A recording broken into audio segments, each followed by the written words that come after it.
மகிமை மீண்டும் உயிர்ப்பியும் உலகெல்லாம் ஜெயம் கொள்ள வாரும். பயமும் பக்தியும் உண்மையாகவே வெறும் கூட்டம் அல்ல பரிசுத்தமாய் திகவே.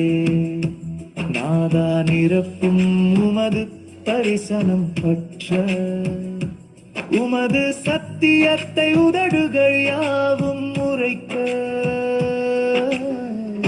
சபையே கிறிஸ்துவின் சரீரம், அவர் நிறைவு தேவஞானத்தின் மகிமை.